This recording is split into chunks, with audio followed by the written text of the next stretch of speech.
அனைவருக்கும் வணக்கம் மக்களே, வணக்கம். சற்று முன் கிடைத்திருக்கக்கூடிய ஒரு மிக மிக முக்கியமான செய்தி ஒன்று வெளியாகியுள்ளது. சற்று முன் உதயநிதி கதை முடிந்தது, இது மாதிரி செய்திகள் வெளியேறும் நிலையெல்லாம் தமிழகத்தில் பார்த்தீங்கன்னா திமுகவிடையே பெரும் பரபரப்பை ஏற்படுத்தியிருக்கு. என்ன நடந்திருக்கு அப்படின்றத, இதனுடைய பின்னணி என்ன அப்படின்றத இந்த வீடியோவில் முழுமையாக பார்க்கலாம். அதுக்கு முன்னாடி நம்ம சேனலுக்கு இப்போ தான் நீங்கள் முதல் முறையாக வந்திருக்கீங்க அப்படின்னா மறக்காமல் நம்மளுடைய சேனலை சப்ஸ்கிரைப் பண்ணிக்கோங்க. வாங்க வீடியோக்குள்ளே போகலாம். பார்த்தீங்கன்னா உதயநிதி ஸ்டாலின் அவர்கள் பார்த்தீங்கன்னா ஏற்கனவே சனாதன வழக்கில் வசமாக சிக்கியிருந்த நிலையில் பெரும் பரபரப்பை இந்தியா முழுவதுமே அவருடைய வழக்கு பார்த்தீங்கன்னா அனைத்து நாட்டில் இருக்கும் அனைவருமே இவர் மீது வழக்கு பதிவு செஞ்சுருந்தாங்க இல்லையா.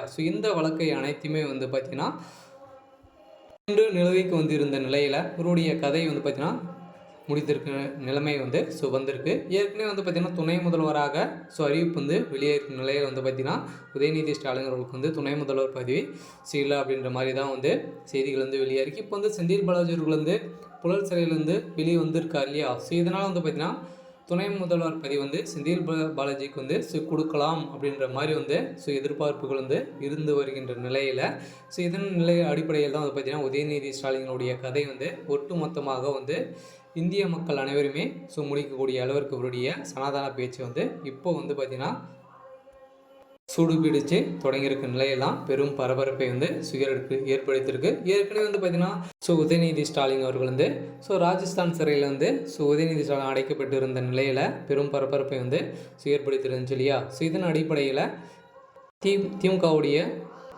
அனைத்து அமைச்சர்களும் பார்த்திங்கன்னா உதயநிதி ஸ்டாலின் அவர்களுக்கு எதிராக இருந்தாங்க இல்லையா. மூத்த அமைச்சராக இருக்கக்கூடிய துரைமுருகன் அவர்களும் பார்த்திங்கன்னா இருவருக்கும் இடையே வாதங்களும் ஏற்பட்டு இருந்த நிலையில் இதன் அடிப்படையில் தான் உதயநிதி கதையை பார்த்திங்கன்னா ஒட்டு மொத்தமாக முடிக்கக்கூடிய அளவிற்கு அவர்களை பார்த்திங்கன்னா ஆழ்த்தியிருக்க நிலையில் தான் பெரும் பரபரப்பை ஏற்படுத்தியிருக்கு. இருந்தாலும் துணை முதல்வர் ஆவாரா அப்படின்றத ஒரு பெரிய கேள்விக்குறியாக இருக்கு இல்லையா. அதனால் பார்த்திங்கன்னா உதயநிதி ஸ்டாலின் அவர்களுடைய கதை முடிய போகுது அப்படின்ற மாதிரி தான் செய்திகள் வெளியாக இருக்குது. இருந்தாலும் இவருடைய வழக்கில் என்ன நடக்க போகுது அப்படின்றத வெயிட் பண்ணி பார்க்கலாம். இருந்தாலும் அண்ணாமலை அவர்கள் குறிப்பிட்ட அடிப்படையில் பார்த்திங்கன்னா உதயநிதி ஸ்டாலினுடைய மனைவி கீர்த்திகா அவருடைய வீட்டில் பார்த்திங்கன்னா எக்கச்சக்கமான பணங்கள் மூட்டை மூட்டையாக சிக்கியிருந்த நிலையெல்லாம் இவருடைய கதையும் அனைத்துமே முடிந்திருக்கு. இதனால் பார்த்திங்கன்னா அனைத்து பணங்களும் ஊழல் செய்த பணம் அப்படின்ற மாதிரி சொல்லியிருக்காங்க. இதன் அடிப்படையில் தான் செந்தில் பாலாஜி அவர்கள் பார்த்திங்கன்னா இப்போ வெளியில் காரணத்தினால பார்த்திங்கன்னா அவருடைய சம்மந்தப்பட்ட அனைத்து இடங்களிலும் சோதனைகள் ஈடுபட்டு இருக்காங்க. இதன் அடிப்படையில் தான் கீர்த்திகா அவர்கள் வசமாக சிக்கியிருக்க நிலையில் பெரும் பரபரப்பை ஏற்படுத்தியிருக்கு.